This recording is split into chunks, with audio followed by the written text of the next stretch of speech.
অধিকার প্রতিষ্ঠায় এগিয়ে আসতে হবে মালিক ও সরকারকে।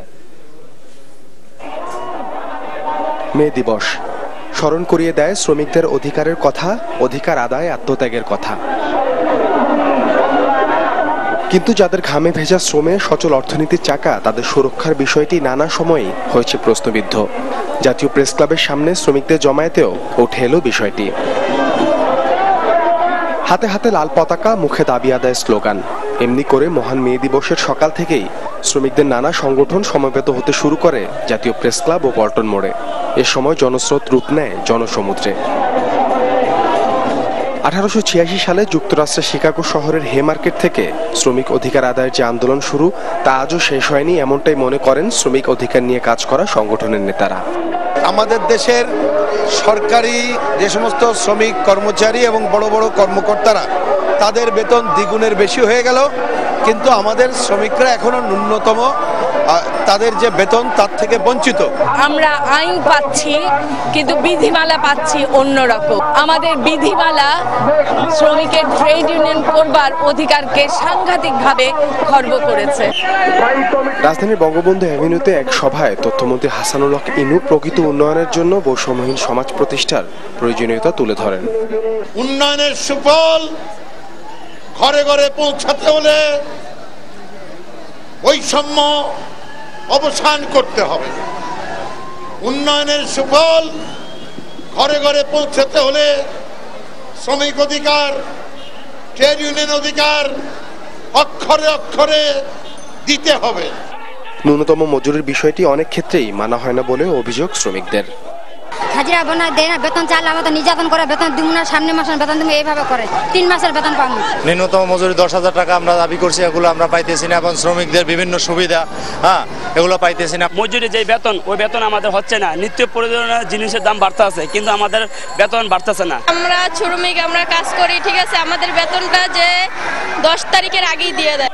কেবল আর্থিক নিশ্চয়তাই নয়, শ্রমিকদের জীবনমান উন্নয়নে, তাদের অন্যান্য অধিকার প্রতিষ্ঠায়ও মালিকরা এগিয়ে আসবেন, এমন প্রত্যাশার কথাই বারবার উচ্চারিত হলো মে দিবসের নানা আয়োজনে।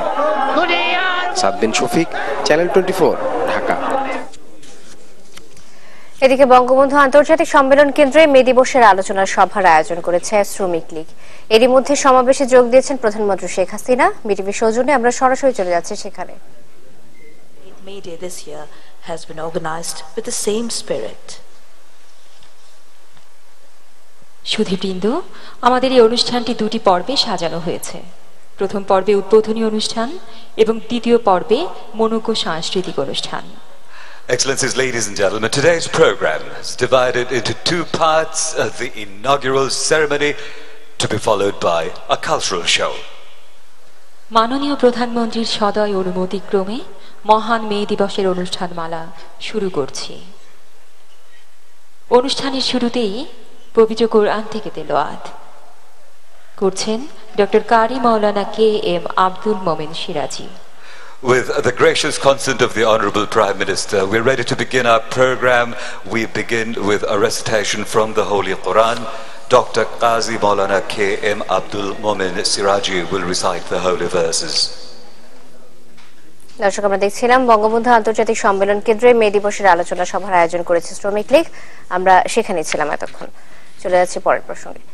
রাজধানীর সোহরাওয়ার্দী উদ্যানে চলছে জাতীয়তাবাদী শ্রমিক দলের সমাবেশ। এতে প্রধান অতিথি হিসেবে যোগ দেবেন বিএনপি চেয়ারপারসন বেগম খালেদা জিয়া। এরই মধ্যে সমাবেশস্থল কানায় কানায় পূর্ণ হয়েছে। বিএনপির বিভিন্ন অঙ্গ ও সহযোগী সংগঠনের নেতাকর্মীরা এখনো মিছিল নিয়ে জড়ো হচ্ছেন সোহরাওয়ার্দী উদ্যানে। সমাবেশে এখন বক্তব্য দিচ্ছেন বিএনপি কেন্দ্রীয় নেতারা। বিকেল 4:30টার দিকে সমাবেশে যোগ দেওয়ার কথা রয়েছে খালেদা জিয়ার। সোহরাওয়ার্দী উদ্যানে জনসভার আরো খবর জানাতে আমরা সরাসরি যোগ দিচ্ছি আজিজুর রহমান কিরণের সাথে। কিরণ, সমাবেশের নেতারা কি বলছেন, এখন কি পরিস্থিতি দেখছেন সেখানে যদি জানাতেন। আসলে শান্তা, বিএনপি চেয়ারপারসন বেগম খালেদা যে এখনই সমাবেশে পৌঁছেনি, আমরা যতটুকু জানতে পেরেছি তার গুলশানের যে বাসভবন সেখান থেকে রওনা হয়েছেন এই সমাবেশের উদ্দেশ্যে। হয়তো অল্প কিছুক্ষণের মধ্যে তিনি সমাবেশে উপস্থিত হবেন। যদিও আপনি জানেন যে দুপুর 2টায় এই সমাবেশ শুরু হওয়ার কথা, সেটি কিন্তু 1:17 আনুষ্ঠানিকভাবে এই সমাবেশটি শুরু হয়েছে। এবং সেই পর্যায়ে থেকে আমরা দেখেছি বিভিন্ন কেন্দ্রীয় নেতারা কিন্তু বক্তব্য রাখছেন। মূলত মে দিবসের এই শ্রমিক সমাবেশকে কেন্দ্র করে মে দিবসে, অর্থাৎ দেশের শ্রমজীবী মানুষ যে শান্তিতে সেই বিষয়টি কিন্তু বিএনপি নেতারা তাদের বক্তব্যে তুলে ধরার চেষ্টা করছেন। পাশাপাশি আপনি জানেন যে বিচার বিভাগের স্বাধীনতা এবং সর্বোপরি সবচেয়ে বেশি যে বিষয়টা আলোচিত হচ্ছে সেটি হচ্ছে প্রধানমন্ত্রী পুত্র সজীবদের জয়ের একটি অ্যাকাউন্টে প্রায় 250 কোটি টাকার একটি দুর্নীতির অভিযোগের কথা তারা বারবারই বলছেন। তো সব মিলে এই অভিযোগগুলো তারা করছেন এবং বিএনপির কেন্দ্রীয় নেতার স্থায়ী কমিটির নেতা বাদ দিয়ে যুগ্ম মহাসচিব পর্যায়ের নেতারা কিন্তু ইতিমধ্যে বক্তব্য রেখেছেন। শ্রমিক দিবসের আন্দোলন, শ্রমিক দিবসের আজকের এই সমাবেশটি মূলত শ্রমিকদের সমাবেশ হলেও আমরা যেটি দেখতে পেয়েছি দলমত নির্বিশেষে অর্থাৎ বিএনপির অঙ্গ সহযোগী সংগঠনের যে নেতাকর্মী তারা কিন্তু এই সোহরাওয়ার্দী উদ্যানে এসে জড়ো হয়েছেন এবং 2013 সালের পর আজকেই প্রথম সোহরাওয়ার্দী উদ্যানে কোনো সমাবেশের অনুমতি পেয়েছে বিএনপি। তো সেক্ষেত্রে দেখা যায় যে বিএনপির নেতাকর্মীরা কিন্তু অনেকটা চাঙ্গা ভাব আমরা লক্ষ্য করেছি। প্রচণ্ড রোদ উপেক্ষা করেও নেতাকর্মীরা কিন্তু এখনও অবস্থান করছেন এবং এই সোহরাওয়ার্দী উদ্যানের অবস্থা যেটি আপনি বলছিলেন যে সম্পূর্ণ বলা যায় যে কানায় কানায় পূর্ণ। শান্তা। কিরণ, ধন্যবাদ আপনাকে। সোহরাওয়ার্দী উদ্যান থেকে আজিজুর রহমান কিরণ যোগ দিয়েছিলেন আমাদের সাথে। চলে যাচ্ছি পরের খবরে। তৈরি পোশাক শ্রমিকরা তথ্য ভান্ডারে যুক্ত না হলে তাদের সব সেবা বন্ধ করে দেবে বিজিএমইএ। গত রাতে পরিচালনা পর্ষদে এমন সিদ্ধান্ত হয়। তারা জানায় এ পর্যন্ত 550 কারখানা তথ্য ভান্ডারে যুক্ত হয়েছে, তবে সাড়া দেয়নি 3000-এরও বেশি পোশাক কারখানা। বিজিএমইএ বলছে তথ্য ভান্ডারে যুক্ত না হওয়া কারখানাগুলো আর পোশাক রপ্তানি করতে পারবে না। এর আগে 30 এপ্রিলের মধ্যে তথ্য ভান্ডারে যুক্ত হতে লিখিত নির্দেশনার মাধ্যমে সব সদস্যকে জানায় সংগঠনটি। শ্রম বিধিমালা অনুযায়ী সম্প্রতি শ্রমিক কল্যাণ তহবিল গঠনের সিদ্ধান্ত নেয় সরকার। এতে রপ্তানিকারক সংগঠনগুলোকে একটি তহবিলে অর্থ দেওয়া বাধ্যতামূলক করে দেওয়া হয়, যা খরচ হবে শ্রমিক উন্নয়নে। সেজন্যই শ্রমিকদের তথ্য যাচাই বাছাই জরুরি হয়ে পড়ে।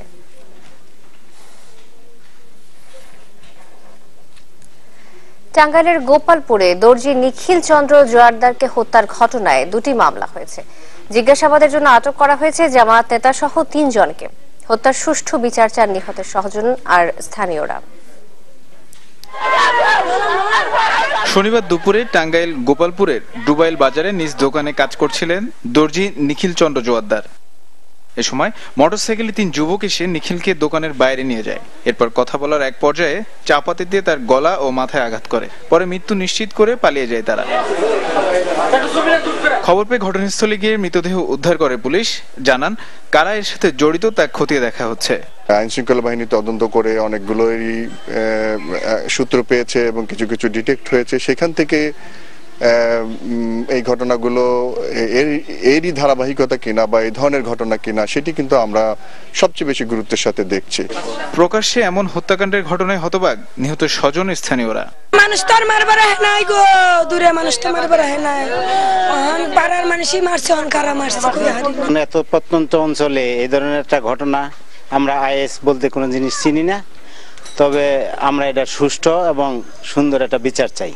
ঘটনার পর গোপালপুর থানায় 2টি আলাদা মামলা হয়। এর মধ্যে নিহতের স্ত্রী বাদী হয়ে একটি মামলা করেন আর পুলিশ বাদী হয়ে অস্ত্র ও বিস্ফোরক আইনে আরেকটি মামলা করেন। এছাড়া জিজ্ঞাসাবাদের জন্য আটক করা হয়েছে স্থানীয় জামাত নেতা সহ 3 জনকে।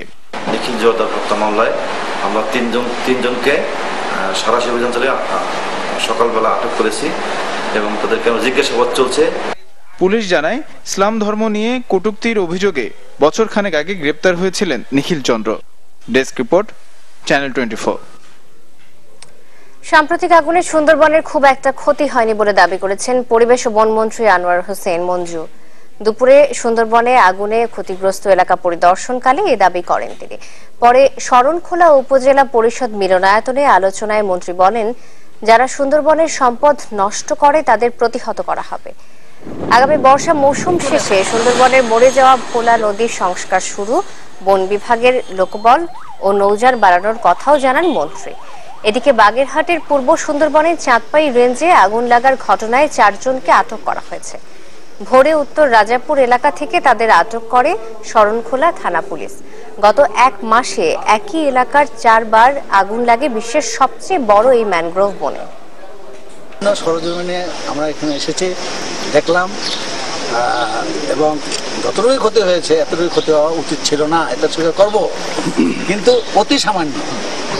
আল্লাহ তাআলা আমাদের রক্ষা করেছে।